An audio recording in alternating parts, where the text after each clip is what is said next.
अच्छा जी, तो इसमें भी शॉर्ट रन और लॉन्ग रन दोनों की डायग्राम्स हैं। और इसमें पहले शॉर्ट रन में देखें तो इसमें भी सुपर नॉर्मल प्रॉफिट होता है, और इसकी हम डायग्राम बनाते हैं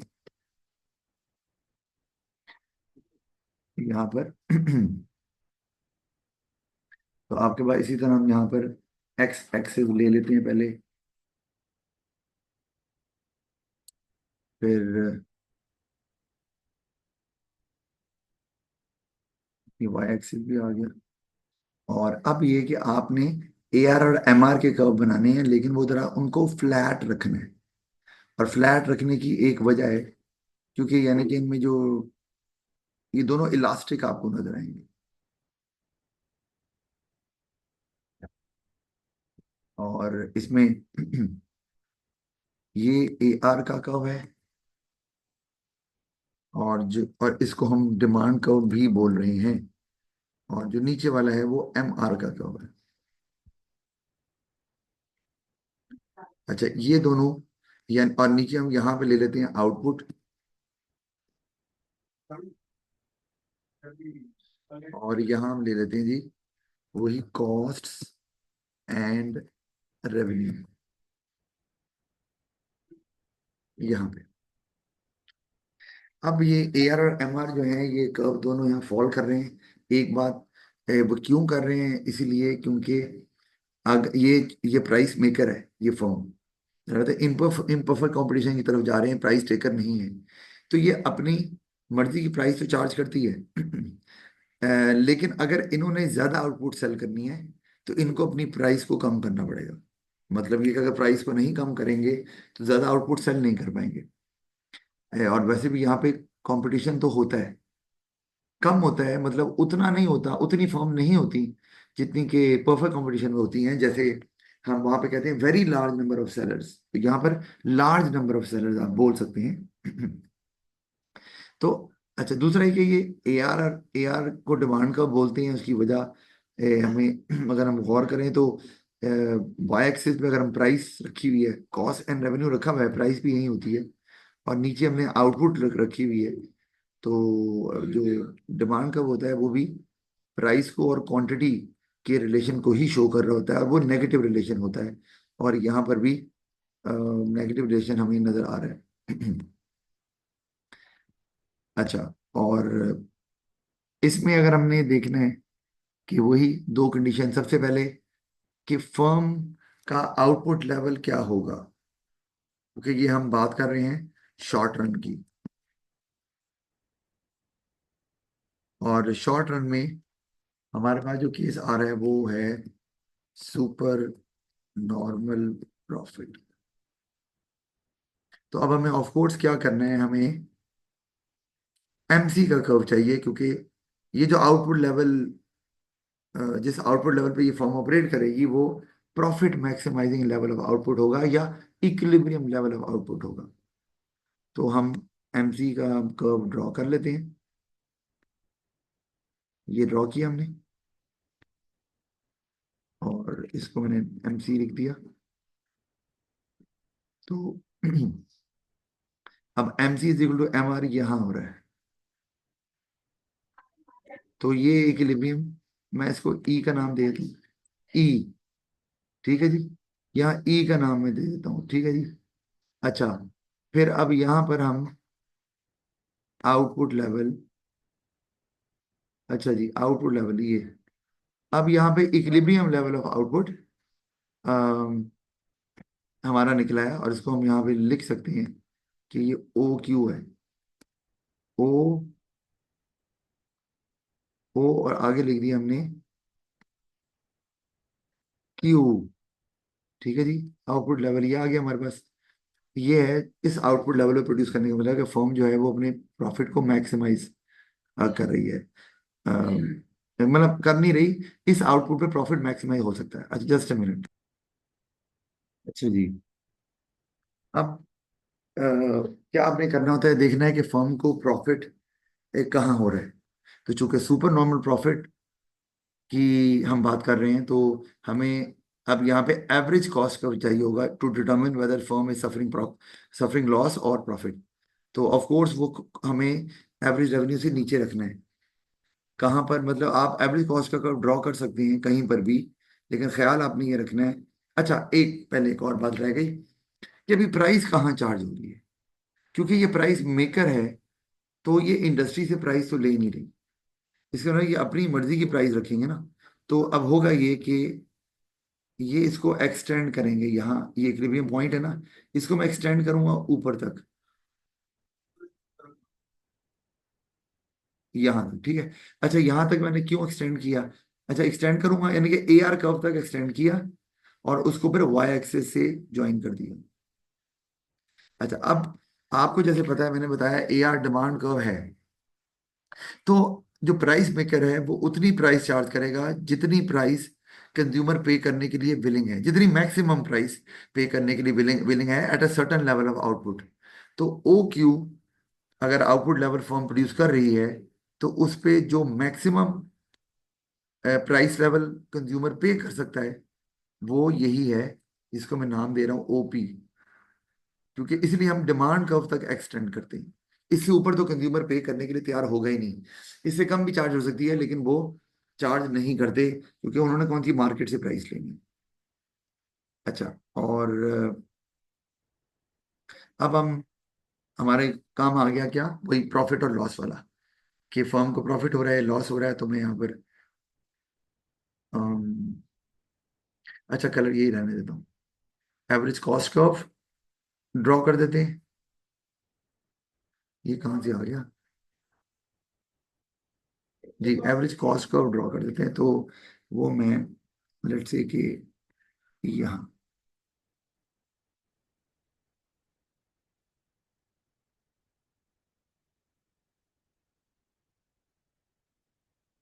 ठीक है जी, ये है एवरेज कॉस्ट कर्व। और आपने जब इसको ड्रॉ करना है, तो जेहन में क्या रखना है? जेहन में ये रखना है कि जब वो इक्विलिब्रियम लाइन को टच करे, जो पहले भी बात हुई भी थी, इक्विलिब्रियम लाइन को टच करे, उस वक्त उसका एवरेज रेवेन्यू से कम होना जरूरी है। पहले ज्यादा हो बाद में ज्यादा हो, फर्क नहीं पड़ता। दूसरा, दूसरी जो कंडीशन आपको बताई थी, आपने ख्याल रखना है एवरेज कॉस्ट कर्व ड्रॉ करते हुए, कि जब एमसी एसी को कट करता है, वहां पर एसी का मिनिमम होना जरूरी है, वरना डायग्राम लॉजिकल नहीं होगी और नंबर मिलेंगे शायद, लेकिन कट जाएंगे फिर भी। तो अब मैं, ये पॉइंट जहां ये वाला पॉइंट है, ये, इसको मैंने ड्रैग करके ले गया मैं वाई एक्सिस तक, और इसको भी हम नाम दे देते हैं। वैसे थोड़ा फासला मैंने कम रखा है, लेकिन चले, अब बन गई थी तो मैंने कहा मिटाने की क्या जरूरत है, दोबारा बनाने से तो रहे अब। तो हम इसको नाम दे देते हैं यहाँ पर पी नॉट, यहाँ पे पी नॉट, ये। अच्छा, और ये पॉइंट भी एक मैं यहाँ पे ले लेता हूँ, यहाँ करके ये पॉइंट, ये। और इसको भी नाम दे देता हूँ एक, इसको नाम देता हूँ मैं E1। थोड़ा मैं ये नीचे, अच्छा, और पी है ना नीचे, इसको लेके जाना है मुझे एक। अच्छा, यहाँ पर अब दो पॉइंट्स हैं, क्योंकि गैप जरा कम है, तो मैं छोटे सर्कल बना लेता हूँ, और कलर भी इसका डिफरेंट कर लेते हैं, ताकि हमें पता चल जाए कि कौन कौन से पॉइंट हैं असल में। एक मिनट,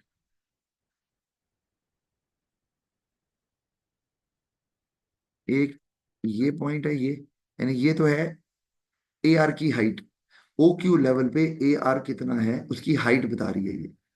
तो इसको भी हम नाम देते हैं, इसको E1 का नाम दे देते हैं, ठीक है जी। और एसी जो है, वो जहां पर इक्विलिब्रियम लाइन को टच कर रहा है, उस पे उसका भी एक पॉइंट ले लेते हैं, वो है गालिबन,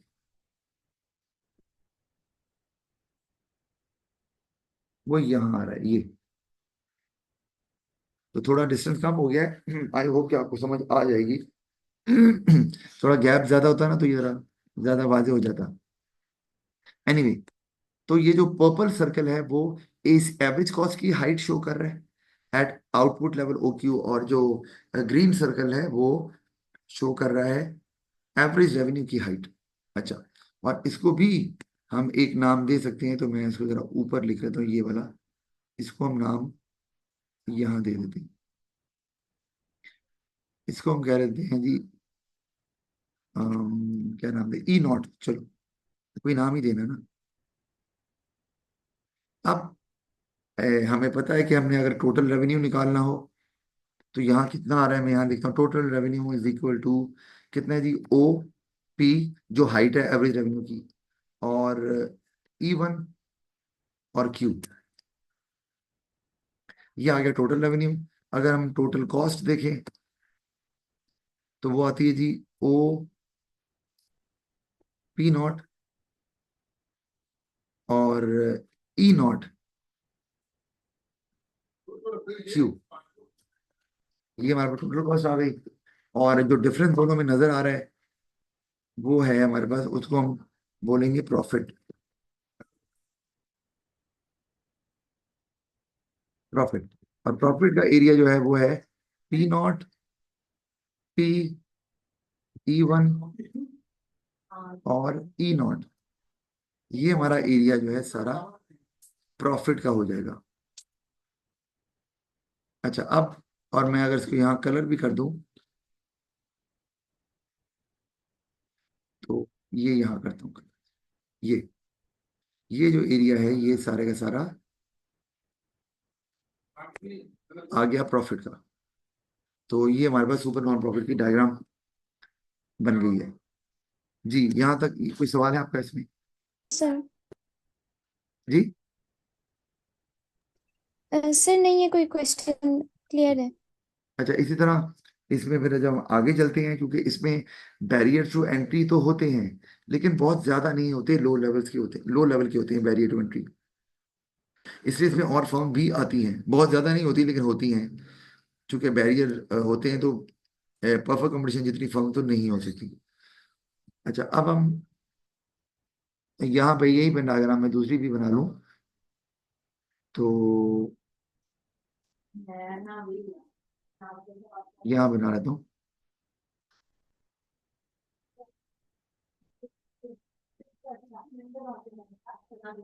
अच्छा जी, ये एक्स एक्सिस, वाई एक्सिस हो गया, एक्स एक्सिस,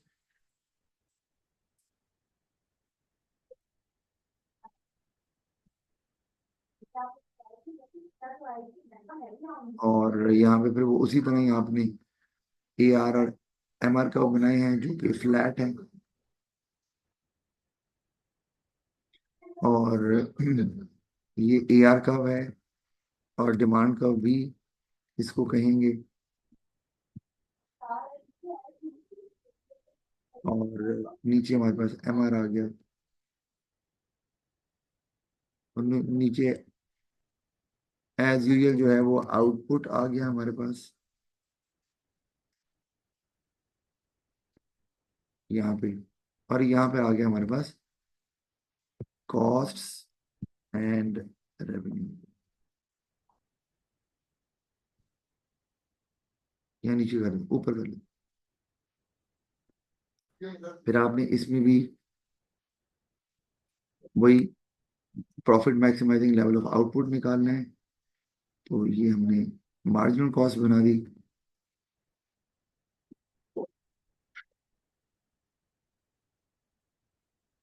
और इक्विलिब्रियम लेवल भी हमारे पास आ गया यहाँ पर।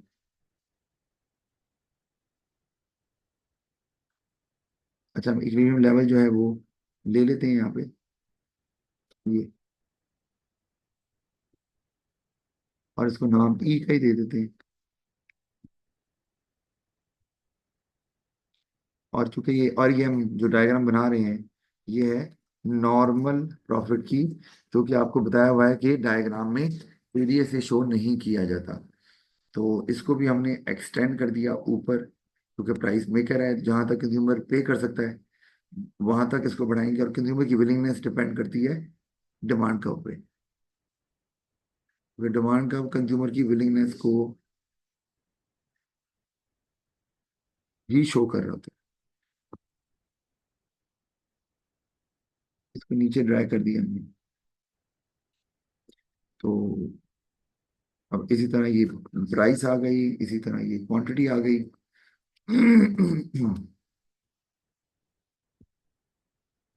चले, क्वांटिटी नजर तो आ रही है लेकिन चले मैं दोबारा से बना दो। और अब आपने एसी बनाना है, तो एसी के लिए मैं कलर और ले लेता हूँ। तो एसी जो है वो ये है।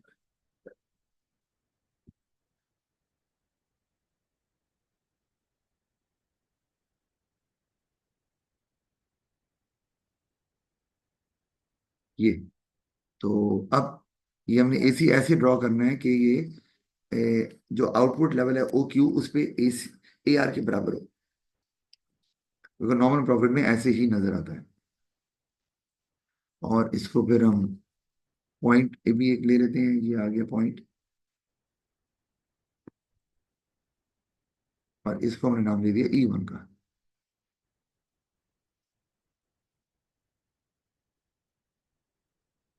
और यहाँ भी ओ लिख देते हैं। इसमें अब बताने वाली कोई चीज नहीं है कि टोटल रेवेन्यू भी ओपी E1 क्यू है, टोटल कॉस्ट भी ओपी E1 क्यू है। और प्रॉफिट नजर नहीं आ रहा, लेकिन यहाँ पर फर्म को प्रॉफिट हो रहा है। तो ये बन गई हमारे नॉर्मल प्रॉफिट की डायग्राम। अब आ गया तीसरी डायग्राम, जो कि आपकी सब नॉर्मल प्रॉफिट की या नॉर्मल लॉस की होती है।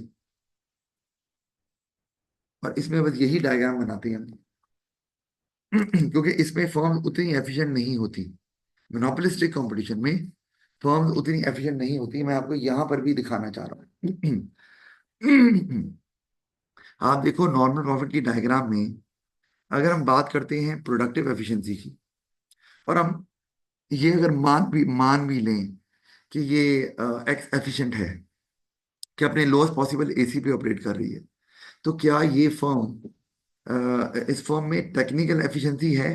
यानी कि टेक्निकल एफिशिएंसी जो है उसकी एक कंडीशन है, आपको पता होगा। क्या कंडीशन है? कंडीशन याद है आपको? कंडीशन याद है? पॉइंट एसी के पे वो ऑपरेट जी करे। जी, M C is equal to A C. तो अगर हम गौर करें, तो M C is equal to A C जो है वो तो यहाँ आ रहा है, इस जगह पर। लेकिन वो इस जगह प्रोड्यूस नहीं कर रहे। तो इसका मतलब है, अगर वो टेक्निकली एफिशिएंट नहीं है, यानी कि इसका मतलब है ये, पहले बता रहा हूँ आगे काम आएगा हमें ये अगले टॉपिक्स में भी। तो उसको यहाँ प्रोड्यूस करना चाहिए था, क्योंकि इस पॉइंट पर अगर वो आउटपुट लेवल होगा, तो M C equal to A सी हो गया। लेकिन वो यहाँ प्रोड्यूस नहीं कर रहा है, इसलिए टेक्निकली एफिशिएंट नहीं है। तो अगर टेक्निकली एफिशिएंट नहीं है, तो फिर वो लाजमी तौर पर प्रोडक्टिवली एफिशिएंट भी नहीं हो सकता। तो इसलिए चूंकि फॉर्म इतनी एफिशिएंट होती नहीं है, तो इसलिए ये जो सब नॉर्मल प्रॉफिट होता है या लॉस विद पॉजिटिव कंट्रीब्यूशन होता है, उसके बाद ही, उससे आगे वाला केस हमें नजर नहीं आता। इसलिए कि शायद उसी पे वो फैसला कर लेती हैं। परफेक्ट कंपटीशन में फर्म ज्यादा एफिशिएंट होती हैं, तो वो शायद उसके बाद भी प्लान जरूर कर रही होती हैं, लेकिन छोड़ के नहीं जाती, और शट डाउन पॉइंट तक का वेट शायद करती हैं वो। तो अब अगर हम इसकी तीसरी डायग्राम देख लें, हम यहाँ बना लेते हैं, और वो है सब नॉर्मल प्रॉफिट। और यहाँ हम नीचे बनाते हैं डायग्राम, यहाँ बना लेते हैं, क्योंकि अब आपको समझ तो है, तो प्रॉब्लम नहीं होनी चाहिए। मैं ना अब ये कर रहा हूँ कि लेबल नहीं कर रहा। वाई और एक्स एक्सिस पे आपको पता है कि एक्स एक्सिस पे आउटपुट है और वाई पे कॉस्ट एंड रेवेन्यू। तो ये हमने ए आर और एम आर को ले लिए, इनको इलास्टिक रखा।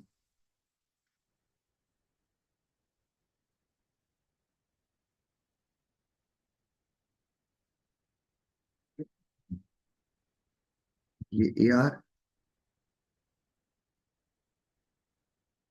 और ये एम आर यहाँ पे। अच्छा, और हमारा जो एम सी है, अब वो आ जाएगा, तो हम एम सी को भी ड्रॉ कर लेते हैं। इसको मैं जरा यहाँ लेके जाता हूँ, ताकि वो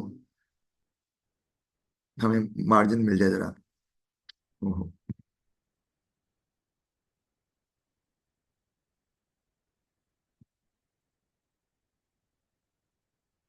ये एम सी है।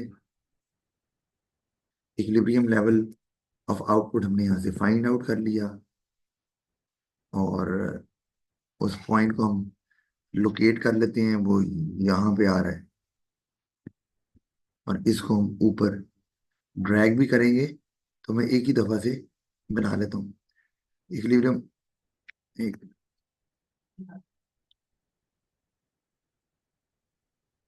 ये आउटपुट लेवल है, और इसको हमने प्राइस में करा है, तो इसको हमने ऊपर डिमांड कब तक खींच लिया ताकि कंज्यूमर की विलिंगनेस के हिसाब से प्राइस चार्ज की जा सके। वाल ये तो मैंने बहुत दफा बता दिया, इसकी जरूरत नहीं है। अब ये हमारे पास पॉइंट एक आ गया। यहाँ पर हम इसको ई का नाम, चलो E1 का नाम दे देते हैं। E1 है ये पॉइंट, हम लोकेट भी कर लेते हैं, चलो ये। और नीचे जो है उसको ई कह देते हैं, कि ई मतलब वो जो इक्विलिब्रियम, ये हम इक्विलिब्रियम ले लेते हैं यहाँ।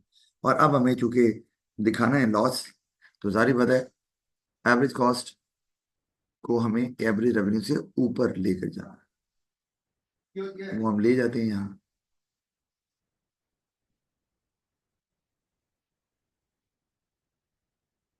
ठीक है। एमसी को जब एसी कट कर रहा है उस वक्त एसी मिनिमम पॉइंट पे है, ये ख्याल रखना ही रखना है। अब एसी ऊपर कहीं भी ड्रॉ कर देना, ये कोई जरूरी नहीं है, फासले से कोई फर्क नहीं पड़ता कम या ज्यादा। बस उस आउटपुट लेवल पे जो है वो एसी ऊपर होना चाहिए, तो यानी कि इस आउटपुट लेवल पे जो क्यू है या ओ क्यू जिसे आप बोल लो। अच्छा मैं चले फिर भी लिख देता, ये ओ ये हम जरूर कर देते हैं, क्योंकि एरिया भी तो बताना है ना हमें। और इसको पी का नाम दे देते।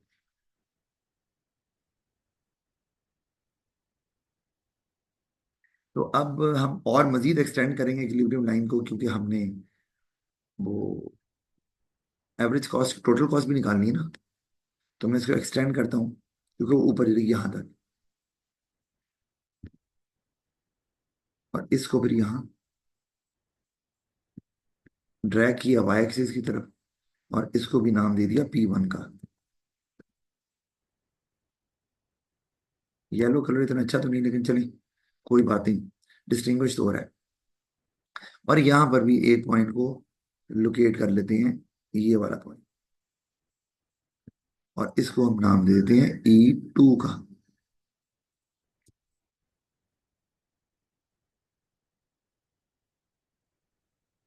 अच्छा जी। अब यहाँ पर हमें नजर आ रहा है क्लियरली, यहाँ पर अगर मैं बना लूँ कि total revenue is equal to O P E1 Q, total cost is equal to O P1 E2 और क्यू। और इसी तरह आपका लॉस का एरिया निकला है हमारे पास, और वो बन गया P1 E2 और E1। तो हमारे पास लॉस भी आ गया, और हम इस एरिया को शेड भी कर देते हैं, वो एरिया ही है। तो हमारी बात बन गई है जी। कोई सवाल है तो बताएं इसमें मुझे। No sir. ठीक है, अब आप इन डायग्राम को हाथ से बनाएं, क्योंकि देखने में लॉजिकल तो मतलब लॉजिक तो समझ आता है, लेकिन बार बार बनाएंगी तो फिर आपको ये जुबानी जो है वो याद हो जाएगी, फिर बनाने में प्रॉब्लम नहीं होगी। अच्छा, तो अब लेकिन अभी ये डायग्राम जो मैंने बनाई है ये मुकम्मल नहीं है। मुझे लग तो रहा है मुकम्मल, लॉस का एरिया तो दिखा दिए, लेकिन ये मुकम्मल नहीं है, क्यों? ऐसा क्या है इसमें जो स्टिल इसको इनकम्प्लीट बना रहा है? कुछ है ऐसा? सर प्लीज रिपीट कर देंगे, वो आपकी आवाज कट हो गई थी। जी जी, मैं ये कह रहा हूँ, ये हमने डायग्राम तो बना ली ये वाली, लेकिन स्टिल ये डायग्राम इनकम्प्लीट है। इसमें कुछ ऐसा है जो इसको इनकम्प्लीट बना रहा है, वो क्या है?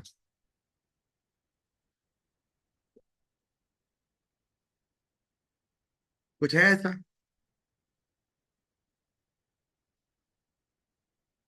Sir, average variable cost. Very good, क्योंकि हम सब नॉर्मल प्रॉफिट की बात कर रहे हैं, लेकिन नॉर्मल लॉस की बात कर रहे हैं। ये लॉस विद पॉजिटिव कंट्रीब्यूशन की बात कर रहे हैं, तो वो हमें दिखाना पड़ेगा ना।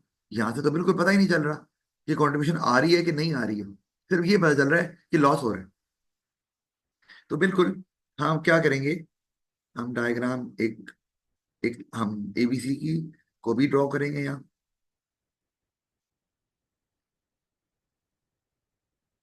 ये अच्छा, ये थोड़ा सा मुझे इतनी अच्छी ड्रॉ नहीं हो रही है, क्योंकि एक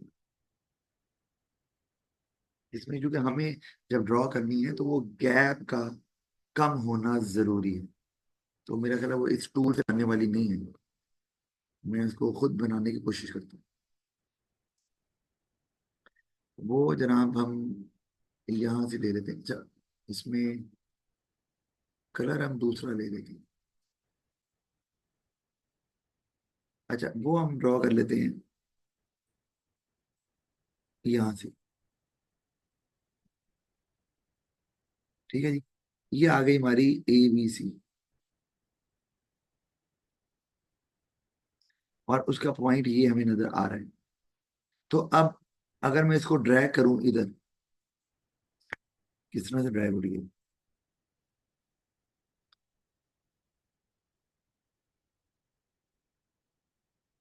ये यहाँ ड्रैग कर दिया, और इसको मैं नाम भी दे देता हूँ कोई पी नॉट। P not. अब इसका मतलब ये है कि आप की जो वेरिएबल कॉस्ट है, एवरी वेरिएबल भी बोल लें, वो है P naught, O P naught. जबकि आपको रेवेन्यू जो आ रहा है वो ओपी का आ रहा है। तो आपको इसमें स्टिल यानी कि एवरेज वेरिएबल कॉस्ट तो कवर हो रही है। ये जो एरिया सब दिखा रहा हूँ आपको, एमसीक्यूज में कुछ भी पूछ सकते हैं, इसलिए मैं आपको बता रहा हूँ। तो ये जो एरिया में नजर आ रहा है, ये क्या है भला? Sir, positive contribution. ये वो एरिया है जो वेरिएबल कॉस्ट कवर करने के बाद भी आ रहा है। यानी कि ये वो एरिया है above the average variable cost, जो कि एवरेज रेवेन्यू का है, क्योंकि एवरेज रेवेन्यू जो है वो ओपी तक आ रही है। तो इसके अंदर जो ग्रीन वाला एरिया है, ये अगर मैं टोटल की बात करूं, ये टोटल कंट्रीब्यूशन आ रही है इस आउटपुट पे हमें, आफ्टर कवरिंग वेरिएबल कॉस्ट। तो इसका मतलब ये कंट्रीब्यूशन हो रही है टुवर्ड फिक्स कॉस्ट। तो वैसे तो जो ए बी सी और ए सी में गैप है, वो सारी फिक्स कॉस्ट ही है, वो सारी तो कवर हो नहीं रही, लेकिन उसका कुछ हिस्सा कवर हो रहा है। तो ये लॉस विद पॉजिटिव कंट्रीब्यूशन जो है वो कहलाएगा। समझ आ गई इसकी? जी सर। एक मिनट जरा दोबारा बोलना, एक मिनट, एक मिनट। जी, आप बोलेंगे। जी सर, समझ आ गई है। अच्छा, अब ये मैं आपसे अगर ये पूछूं, डायग्राम तो हमने बना ली कि जी एवरेज कॉस्ट कितनी है, तो क्या कहोगी? अगर आपने शो करना हो लेटर से, तो एवरेज कॉस्ट कितनी है, क्या कहोगी? सर, लेटर्स से बताना है। जी, क्योंकि एवरेज कॉस्ट एरिया से तो शो नहीं कर सकते ना। टोटल कॉस्ट में सर, ई पूछूंगा। टू हाँ, क्यू। ई कितनी? टू से Q. E two Q, very good, क्योंकि वो पर यूनिट होती है, तो वो एक ही यूनिट पे आएगी, पूरा एरिया कवर नहीं करेगी। गुड, बस यही पूछना था। अच्छा, अब वापस चलते हैं हम। तो ये तो हमारी सारी डायग्राम हो गई हैं। अब ये कि लॉन्ग रन के अंदर, क्योंकि इसमें और सब नॉर्मल के पास कोई और डायग्राम नहीं होती शॉर्ट रन के अंदर, वो बता दिया आपको। तो लॉन्ग रन में नॉर्मल प्रॉफिट ही होता है, वही जितनी फर्म छोड़ के मार्केट में आती हैं उतनी छोड़ के जाती नहीं है। जिस तरह परफॉर्म कंपटीशन था, तो इसमें भी नॉर्मल प्रॉफिट की डायग्राम बनेगी, बिल्कुल जैसे शॉर्ट रन में नॉर्मल प्रॉफिट की डायग्राम बनती है आपके सामने है। लेकिन इसमें बस कर्व्स को जरा फ्लैट कर देंगे ताकि वो लॉन्ग रन को शो करें। तो एल एम सी और एल ए सी, वही L stand for long run, तो वो उसको शो कर रहे हैं। तो ये भी डायग्राम बन गई। जी, कोई इशू है इसमें? No sir. नहीं है। अच्छा, अब हम आगे चलते हैं, इसको मैं क्लोज कर देता हूँ।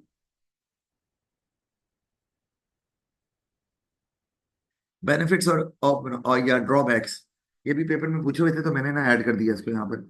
अब वो पहले क्या है जी, ग्रेटर वैरायटी।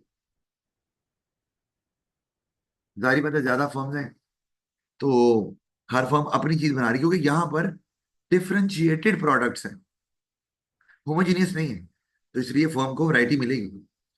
तो और वो अपनी मर्जी के मुताबिक अपनी जो मोस्ट सुटेबल आइटम होगी उसको बाय करेंगे। लिविंग स्टैंडर्ड वगैरह जो भी है वो आपको डेवलपमेंट अच्छे से आती है, मुझे पता है।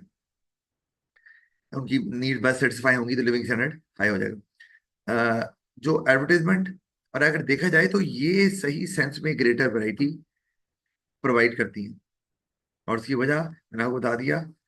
यानी कि परफेक्ट कॉम्बिनेशन में ये नहीं होता due to product differentiation. Monopolist आपके यहाँ सर परफेक्ट कॉम्बिनेशन में तो ज्यादा वैरायटी होती है, ज्यादा फर्म्स होती हैं, क्या ख्याल है?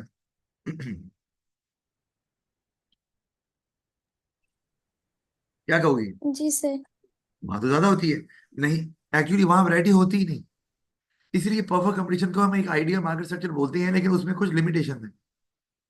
भाई ये कैसी कंपटीशन है जहां पर फर्म आपको वैरायटी ही नहीं मिल रही, ना प्राइस में कोई चेंज और ना ही वैरायटी। तो कंपटीशन में ऐसा तो नहीं होता, आपको पता ही है, कंपटीशन में तो प्राइस भी डिफरेंस होता है, प्राइस डिफरेंस भी होता है, और क्वालिटी और प्रोडक्ट भी डिफरेंट होता है।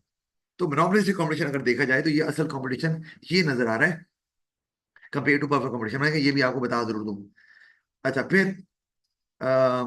Advertising make advertisements make people aware of new products, ये भी आपको समझ आ रही है। परफेक्ट कंपटीशन में ये नहीं होता, तो कोई भी चीज नई बन रही है तो लोगों को पता चल जाता है थ्रू एडवर्टीजमेंट कि एक नया प्रोडक्ट मार्केट में आ गया है। If they are waiting for a product they do not need to visit the shops time and again. Advertisement जो है ना वो उनको बता देते हैं कि मार्केट में आ गया, अब आप आके मार्केट से ले सकते हैं, तो फटीक से बच जाते हैं।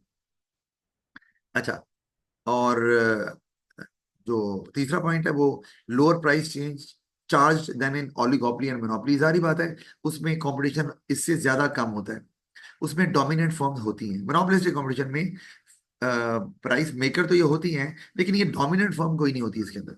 ओलिगोपोली में और मोनोपोली में होती हैं, तो इसलिए वो ज्यादा प्राइस चार्ज करती हैं। और वैसे भी आपको मैंने बताया भी अभी कि चूंकि इसमें जो डिमांड का होता है, मोनोपोलिस्टिक कंपटीशन में वो इलास्टिक होता है ना, तो आप बहुत ज्यादा प्राइस चार्ज कर नहीं सकते ना, इलास्टिक डिमांड की वजह से। तो इसलिए इसमें प्राइस कम होती है रिलेटिवली कंपेयर टू जो ओलिगोपोली और मोनोपोली। वहां जरा आपका जो डिमांड का यानी कि AR MR है वो ज्यादा इन इलास्टिक होते हैं, तो आप ज्यादा प्राइस चार्ज कर सकते हैं। फिर ड्रॉबैक्स पे आ गए, तो ड्रॉबैक्स में पहले प्रोडक्टिवली एलोकेटिवली इनएफिशिएंट। अब इसको भी पहले हम जरा, वैसे तो हमने इसको पढ़ना आ गए, लेकिन अच्छा मैंने अभी तो डिलीट कर दिया, लेकिन दिखाऊंगा। प्रोडक्टिवली और एलोकेटिवली इनएफिशिएंट होते हैं, ये हमने आगे वैसे पढ़ना है मोनोपोलिस्टिक कॉम्पिटिशन में। तो मैंने आपको प्रूफ तो कर दिया कि ये प्रोडक्टिवली इनएफिशिएंट होते हैं। एलोकेटिवली भी देख लेते हैं, ये अगर एलोकेटिवली यहाँ है। अब एलोकेटिवली इनएफिशिएंट अगर हम देखें तो ये होते हैं कि नहीं होते हैं, ये हमने देखना। और वो एलोकेटिवली जो एफिशिएंट फॉर्म्स होती हैं या जो पॉइंट है वो क्या होता है, उसकी क्या कंडीशन है? Marginal cost is equal to price. जी बिल्कुल सही, marginal cost is equal to price. तो यहाँ पर जो प्राइस चार्ज हो रही है मार्जिनल कॉस्ट उससे थोड़ी हमें, यानी कि यहाँ पे MC is equal to P नहीं नजर आ रहा हमें। यानी कि अगर मैं E1 और Q की बात करूँ ना, तो वहां पर मार्जिनल कॉस्ट तो E पॉइंट पर है इस आउटपुट लेवल पे, और जो प्राइस है वो तो ऊपर गई हुई है E1 तक। तो इसका मतलब है कि ये यहाँ पर MC is equal to P नहीं हो रहा, तो एलोकेटिवली एफिशिएंट भी नहीं है।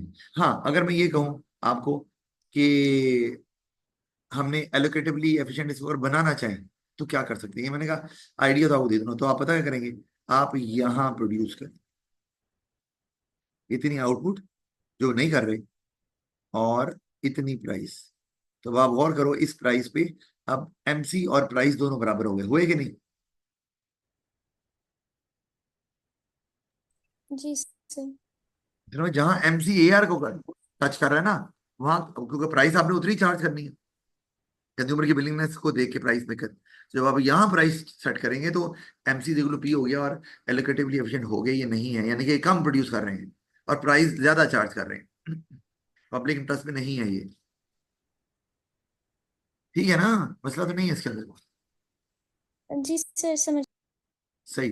अच्छा, फिर आगे वैसे आगे इसके हमें बात करनी है। Advertisements exaggerate about products and make consumer confuse about the right choice. तो हमारे यहाँ नजर आता है मोनोपोलिस्टिक कंपटीशन ना, ढेर सारी फर्म्स अगर मार्केट में मौजूद है जिनको हम काउंट काउंट करना मुश्किल हो, तो मोनोपोलिस्टिक कंपटीशन चलेगा। तो वहां हर कोई फर्म अपनी एडवर्टाइजमेंट दिखा रही है हमारा प्रोडक्ट अच्छा है, तो कस्टमर कंफ्यूज हो जाता है कौन सा अच्छा है कौन सा नहीं है, और consumer ends up buying a product which is not suitable for the customer. और फिर वो, जारी बात है, चीज खरीद भी ली और सेटिस्फेक्शन लेवल भी वहां तक नहीं पहुंच सका, तो उसको उसकी सेटिस्फेक्शन लेवल मैक्सिमम नहीं होती।